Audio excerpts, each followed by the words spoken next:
Então, continuando aqui, questão número 2.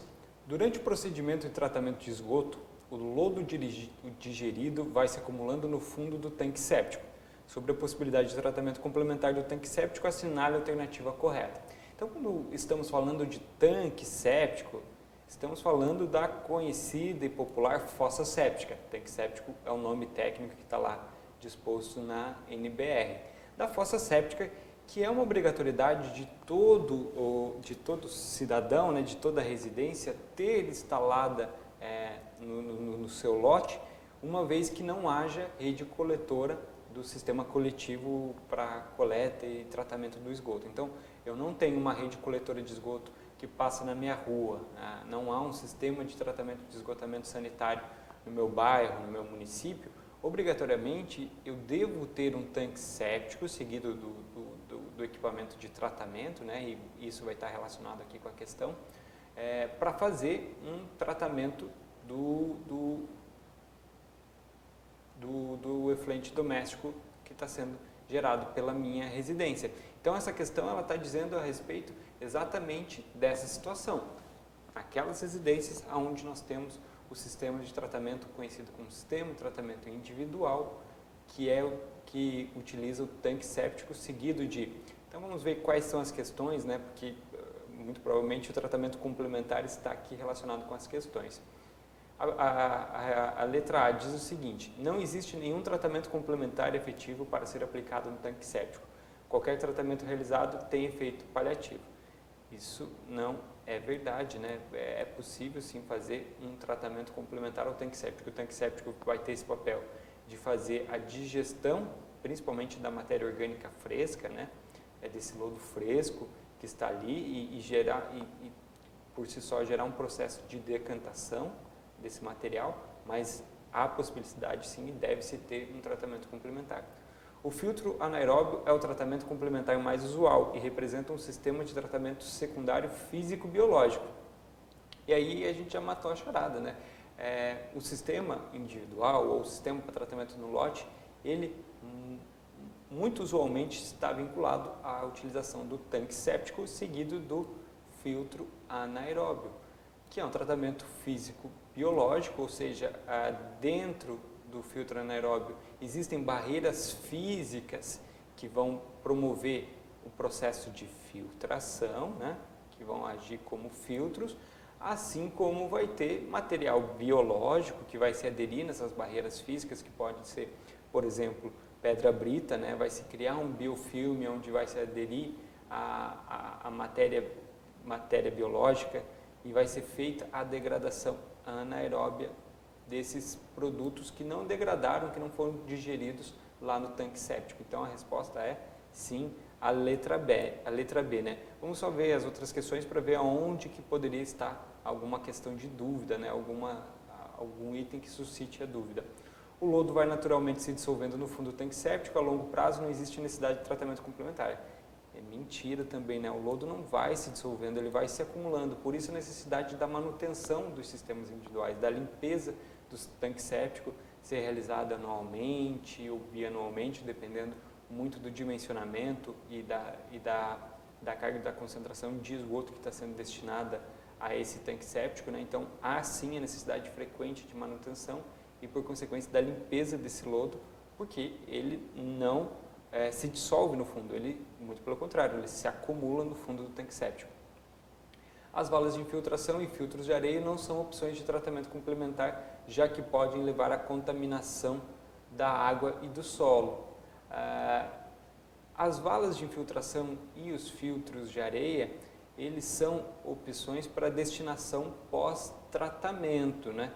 É claro, todo módulo físico pode gerar um ganho de eficiência na remoção de sólidos ou até mesmo na degradação da DBO, mas essencialmente essa parte de infiltração, as valas de infiltração e os filtros de areia, eles servem mais como a destinação final, a destinação, né, desse efluente pós o tratamento gerado no tanque séptico e no filtro biológico, certo? Então, resposta certa, letra B.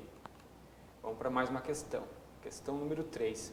Captação de água superficial para abastecimento público é um conjunto de estruturas e dispositivos construídos ou montados junto ao manancial para a retirada de água destinada a um sistema de abastecimento. Quanto aos tipos de captação de água de superfície, aquela que se aplica a curso de água de superfície com vazão mínima utilizável superior à vazão de captação, porém cujo nível de água mínimo seja insuficiente para a necessária submergência ou posicionamento da tubulação ou de outro dispositivo de tomada, é a captação. Então aqui uma pergunta sobre captação, né? A primeira parte de um sistema de abastecimento de água. Como o enunciado já diz, a captação então são essas infraestruturas que fornecem as condições necessárias para se retirar a água de manancial e se introduzir essa água no sistema de abastecimento por meio de uma adutora, por meio de uma bomba de captação, por consequência uma adutora, etc., até chegar na estação de tratamento, ser tratada e disponibilizada à população, né, ser distribuída à população. Mas quando ele fala aqui, ó, quantos tipos de captação de água de superfície? Então ele já está tipificando aonde ele quer chegar com essa pergunta, águas de superfície. Aquela que se aplica a cursos de água de superfície com vazão mínima, então é um curso d'água que tem uma vazão baixa, tem uma vazão, a vazão mínima utilizável, ela é superior à vazão de captação, porém o nível de água, ou seja, é viável, né? É possível ter uma outorga para captação aqui, porém o nível de água mínimo é insuficiente para que você posicione a bomba, uma bomba submergida, uma bomba às vezes em cima de material flutuante, existem vários tipos de bombas, né, que podem gerar essa captação. Então ele pergunta qual seria o tipo de captação adequada para essa situação aqui. Ele coloca com barragem de regularização de nível de água, em reservatórios ou lagos de usos múltiplos, uma captação não convencional, com reservatório de regularização de vazão destinada prioritariamente para o abastecimento público de água ou direta no fio d'água. O direto no fio d'água a gente já viu que é inviável, né? Porque a vazão mínima aqui, ela não atende a captação, no momento de vazão mínima não atende a vazão de captação necessária. Em reservatórios lagos de usos múltiplos, né, aqui especificamente ele não fala de um reservatório natural ou artificial, ele fala do que dá a entender um curso d'água, né, um curso d'água dá a entender um fio d'água, um pequeno rio, ribeirão.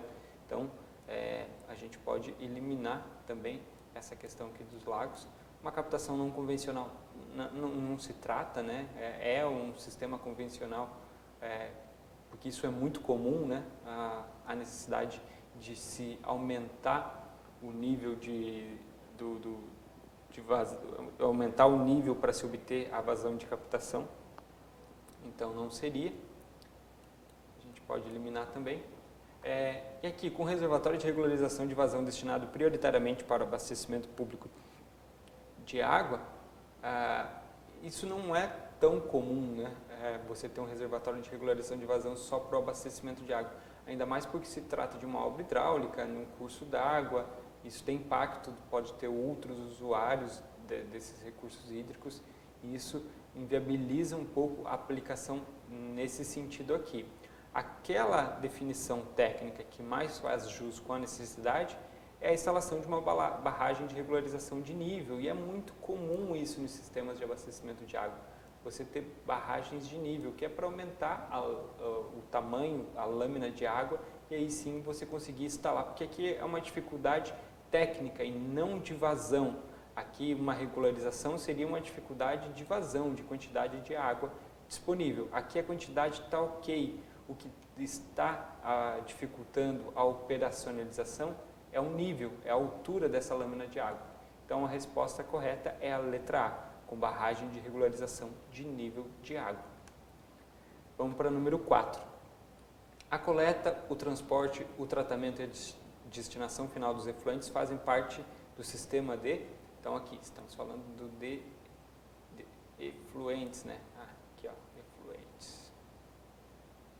Incluindo a destinação final, tratamento, coleta e transporte. Estamos falando de um sistema de água pluvial, de abastecimento de água, de limpeza pública, de proteção ambiental ou de esgotamento sanitário, de esgoto sanitário, né? Uma pergunta bem óbvia, mas só para a gente relembrar o que faz parte de um sistema de esgotamento sanitário, né?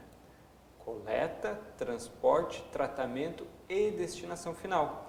Então, desde a tubulação que vai até a residência e é o primeiro coletor desse efluente, até toda a infraestrutura hidráulica para transporte, a gente está falando de tubulações elevatórias, até chegar na estação de tratamento e, por fim, a destinação final. Aqui, de uma bacia até o tratamento, a gente pode estar falando de emissário, pós-tratamento a gente pode estar falando de emissário também.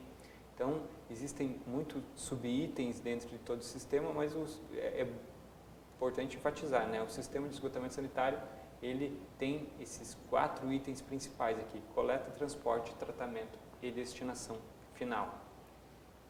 Número 5. Nas ligações e instalações residenciais de coleta de esgoto, uma caixa é utilizada para inspeção, limpeza e desobstrução, dentre outras funções. Essa caixa é a caixa sifonada, caixa de passagem, caixa de inspeção, caixa de gordura ou caixa coletora. Então vejam, pode ser que no momento vocês não lembrem da resposta técnica adequada para essa questão e dê um branco. Vamos buscar elementos no próprio questionamento para tentar elucidar qual é a resposta certa. Nas ligações e instalações residenciais de coleta de esgoto, uma caixa é utilizada para inspeção. Então vejam, se uma caixa é utilizada para inspeção, além de ter essas outras funções aqui, que ele fala limpeza e desobstrução, obviamente que é o elemento da instalação hidráulica residencial que a gente conhece como caixa de inspeção. Então a caixa de gordura ela vai ter outra função, assim como os outros elementos hidráulicos vão ter outras funções. Então vejam que o próprio enunciado ele já deixa bem claro qual é a resposta, né? Já dá indicativos claros de qual é a resposta. Fiquem atentos sempre aos enunciados. Essa é uma questão bem mais simples, ela está aqui para a gente fazer relembrar alguns conceitos, mas fiquem sempre atentos que a resposta pode estar aqui no próprio enunciado. Número 6. Uma das técnicas para tratar a água é a aplicação de produtos químicos com o propósito de agregar partículas não sedimentáveis em aglomerados mais prontamente removidos. Então, fazer com que essas partículas que estão em suspensão dentro da água que está sendo tratada, elas sedimentem, né, dentro de um dos principais elementos de um sistema de tratamento de água, né, de uma estação de tratamento de água, melhor dizendo, que é o decantador. Então, é importante que essas partículas em suspensão elas tenham determinado peso e consigam vencer a gravidade e a própria resistência desse fluido, né, para que eles possam ir para o fundo. Em alguns momentos, há aplicação de produtos químicos para, desde acelerar esse processo ou gerar mais eficiência, né, em relação a algumas partículas mais leves e que dificilmente conseguem realizar esse decaimento físico, que é a decantação.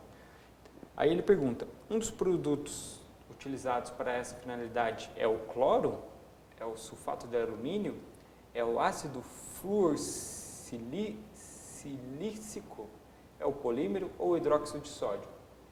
E a gente sabe que é a letra B, né? Sulfato de alumínio é um dos principais produtos químicos utilizado para a formulação de aglomerados sedimentáveis dentro do tanque de decantação. Então, está aqui a resposta e ele é um dos produtos químicos que a gente utiliza. Fiquem atentos que esses outros vão aparecer nas próximas questões, que é para buscar os conceitos de cada um deles. Olha, número 7. O produto químico que é adicionado à água para abastecimento na concentração adequada e confere à população maior resistência a cáries dentárias é o cloro, o cloreto férrico, o ácido fluorsilícico, o hidróxido de sódio ou o polímero. É claro que é a letra C, né? Porque a gente lembra que o produto químico que está presente tanto na água de abastecimento como no nosso creme dental diário ali para escovação é o flúor. E o produto químico que gera a presença desse flúor na água é o ácido fluorsilícico. Então, o próprio prefixo aqui da palavra já nos indica qual seria a resposta certa. Número 8. O controle da qualidade da água para abastecimento pela destruição de organismos patogênicos é alcançado pela aplicação de um produto químico. Aqui eu estou falando de destruição de organismos patogênicos. Nada mais é do que a desinfecção, né? E qual desses produtos é utilizado para se fazer desinfecção? É o cloro. O cloro é o principal produto químico utilizado para fazer a desinfecção nos sistemas de tratamento de água, nas estações de tratamento de água. Ele tem diversas aplicações, formas de aplicação, mas em síntese, em resumo, é o cloro o principal produto químico e ele é responsável pela destruição desses organismos patogênicos e garante segurança, né? Garante a desinfecção e a potabilidade dessa água. Parte da potabilidade dessa água. Número 9, hidróxido de sódio e hidróxido de cálcio são produtos químicos utilizados no tratamento de água com a finalidade de adequar e corrigir a coagulação, a sedimentação, a filtração, o pH ou a desinfecção. Ah, William, eu gostei muito de todas as aulas que eu fiz, mas se tem uma disciplina que era meu ponto fraco, era a química, né? Então, como é que eu vou lembrar qual era o produto químico que é utilizado, para que finalidade, né, é utilizado o hidróxido de sódio e o hidróxido de cálcio, esses produtos químicos em específico. Então eu vou dar uma dica para vocês, mais uma vez, vamos olhar com atenção a questão, porque ele fala aqui em corrigir. E o que costumeiramente a gente fala em corrigir quando está tentando está aplicando algum produto químico ou está monitorando um determinado parâmetro? A gente fala em corrigir a coagulação, a sedimentação, a filtração, o pH ou a desinfecção? O pH, né? O pH é um dos parâmetros que nós falamos em correção, a correção do pH. Então aqui ele está falando adequar e corrigir o pH é uma das finalidades da utilização do hidróxido de sódio e do hidróxido de cálcio.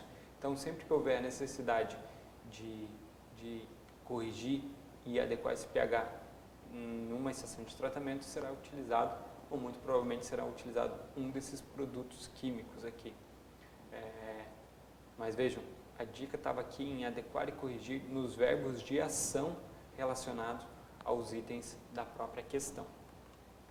Número 10. Para a desinfecção da água de abastecimento é estabelecido um tempo de contato mínimo a ser observado, que depende de... Então, olha, para que haja desinfecção da água de abastecimento, para que todos aqueles organismos patogênicos, os micro-organismos, né, acabam sendo destruídos e não causem mal ou malefício nenhum nessa água, é preciso de um tempo de contato mínimo. E quais desses parâmetros influenciam nesse tempo, né? O que eu preciso observar para estabelecer isso? Temperatura e turbidez, temperatura e pH, turbidez e dureza, pH e turbidez, ou temperatura e dureza. Lembrem-se que a gente está falando na grande maioria da aplicação do cloro, né, como um material para desinfecção, e quais esses parâmetros podem reagir com o cloro de uma maneira negativa a não possibilitar que ele realize seu processo de desinfecção. Temperatura e turbidez, a temperatura a gente sabe que tem influência em muitos produtos químicos. Tanto é que o nosso querido elaborador da questão colocou esse item em três opções, né? Então, muito provavelmente porque nós sabemos que a temperatura influencia muito nas reações químicas. Aí vamos tentar achar quem casa com a temperatura, a turbidez e temperatura, o pH e temperatura, ou a dureza e temperatura. E quando a gente fala de parâmetros físico-químicos, logo vem à mente pH também. Então, a resposta certa é a letra B. Temperatura e pH são aqueles que mais influenciam nesse tempo de contato mínimo para que haja a correta desinfecção da água durante o processo de abastecimento. Então, só lembrar que essa dupla aqui é que influencia nesses processos químicos. Número 11. Lagoas de estabilização e lodo ativado com aeração prolongada são sistemas de tratamento de esgoto que se caracterizam respectivamente por apresentarem. Aí a gente está falando aqui lá daquela aula que vocês tiveram na formação de vocês de vantagens e desvantagens das lagoas de estabilização e lodos ativados, né? Então, muito provavelmente foi em algum momento mostrado para vocês o custo, né? Era sempre uma vantagem e uma desvantagem. E é importante trazer isso porque a gente está falando aqui, quando eu falo em custo de implantação, nós estamos falando de um conceito chamado CAPEX dentro do saneamento, né? Que é quanto de recursos, né? Nesse caso recursos financeiros, eu preciso para implantar determinada situação. E outro item muito observado é o item de OPEX, quanto que custa, né? Quanto que é necessário para se garantir a operação. Então, CAPEX e OPEX são muito utilizados para avaliação e a determinação e escolhas de tecnologias para o tratamento de esgoto, para o tratamento de água, no saneamento como um todo. Então, aqui, as lagoas de estabilização de lodo ativados, qual dessas características mais se encaixam? Alto custo de implantação e baixo custo de implantação? A própria questão, a própria alternativa é contraditória, né? Alto custo de implantação e baixo custo operacional, interessante, né? As lagoas de estabilização, assim, elas precisam de grandes áreas, né, para sua implantação. Então, e se isso for colocado na ponta do lápis e é colocado na hora de fazer esse cálculo, gera um alto custo e baixo custo de operação. Então, ou seja, no caso dessas duas tecnologias, a gente tem uma operação mais facilitada, o que vai de encontro com um baixo custo de operação.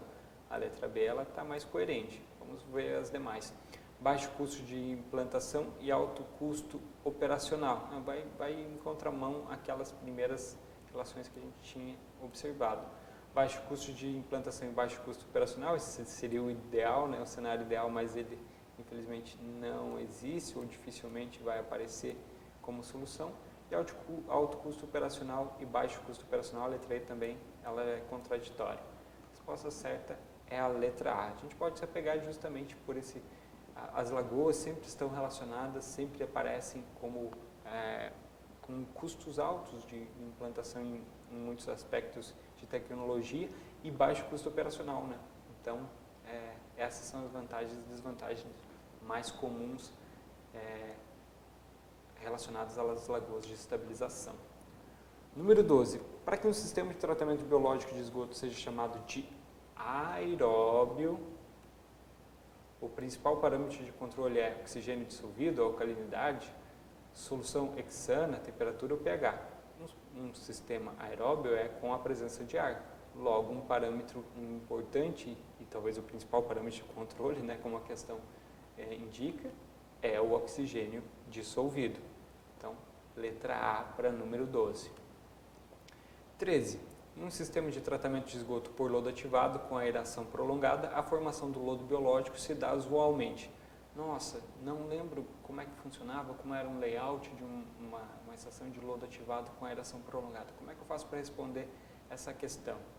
Me ajuda, professor. Então vamos lá, vamos tentar entender aqui de que forma que a gente pode escolher a questão certa dentro dessas opções. Então ele fala aqui, se dá usualmente, né? A formação do lodo biológico vai se dar usualmente nas bombas? Obviamente que não. No tanque de aeração, olha que interessante. Um sistema de tratamento de esgoto por lodo ativado com aeração prolongada. Então, se tem aeração prolongada, eu tenho, em algum momento desse layout, tenho a presença de ar, tenho a inserção de ar dentro desse sistema. Se eu estou falando de aeração prolongada, ou seja, longa exposição, né, ou uma quantidade grande de ar, eu estou falando num sistema, numa infraestrutura que lembra um tanque. E essa é a principal função do tanque de aeração, né? Então, a letra B, ela é bem condizente com a nossa necessidade. A calha partial não, ela tem a finalidade de medir vazão, né? Os floculadores também não, assim como os filtros têm outros papéis. Então, a resposta aqui é a letra B. Mas veja como nós conseguimos encontrar elementos, aeração prolongada, um tratamento por lodo ativado, só pode ser no tanque de geração que eu vou ter a formação do lodo biológico. Número 14. Para se definir a matéria orgânica decomponível, diluída ou dissolvida no esgoto, o parâmetro mais utilizado é, dentre esses parâmetros aqui, esses 5, qual é o mais utilizado, né? Aqui ele até coloca no plural, mas só tem um parâmetro em cada item, com exceção aqui dos sólidos totais. Mas qual deles é o mais utilizado? Oxigênio dissolvido, demanda bioquímica de oxigênio, solução em hexano, demanda química de oxigênio e sólidos totais. Então vocês vão lembrar das aulas de tratamento de água que o principal parâmetro para definir a quantidade de matéria orgânica que está lá disposta para ser decomposta e degradada é a demanda bioquímica de oxigênio. E é o principal parâmetro para se monitorar, esgoto, né? Então, a nossa querida DBO. E a 15. Para que haja formação do lodo biológico no caso de micro-organismos aeróbios, os fatores limitantes principais são, então, para a formação de micro-organismos aeróbios, ou seja, que tem a presença de oxigênio, de ar, quais são os principais fatores limitantes? Vazão e temperatura, vazão e oxigênio dissolvido, matéria orgânica e temperatura, matéria orgânica e vazão, matéria orgânica e oxigênio dissolvido. Essa é mais uma daquelas questões assim que, claro, todo item, direto ou indiretamente, de uma maneira mais efetiva ou pouco efetiva, influencia, claro, na formação de micro-organismo. Mas aqueles fatores principais seriam, como a gente viu, micro-organismos aeróbios, a presença de oxigênio dissolvido. Então, nós temos duas questões que têm oxigênio dissolvido, né? E o parzinho de uma é vazão e do outro é matéria orgânica. Porque, além de oxigênio dissolvido, ele precisa de alimento. Além de oxigênio para respiração e degradação biológica e bioquímica, ele vai precisar de matéria orgânica para se alimentar. Então, fica muito claro aqui que o parzinho certo, né, que os dois fatores limitantes para formação e desenvolvimento de micro-organismos aeróbios é a presença de oxigênio dissolvido, assim como a de matéria orgânica. Certo, galera? Então, essa é a nossa primeira parte, as 15 primeiras questões. Como eu disse, são questões bem facinhos, bem fáceis, aliás, para que nós possamos relembrar alguns conceitos que são importantes e aí sim entrar em algumas outras questões um pouquinho mais complexas. Não perca a segunda parte, a gente vai ver as questões da 16 a 30, né? Eu prometi para vocês 30 questões nesse primeiro bloco e fica o próximo vídeo, agora é aquela hora de dar aquela descansada, dar aquela respirada, tomar uma aguinha, ir no banheiro e daí a gente volta para o próximo bloco e eu espero vocês na continuação da discussão dessas questões, certo? Valeu!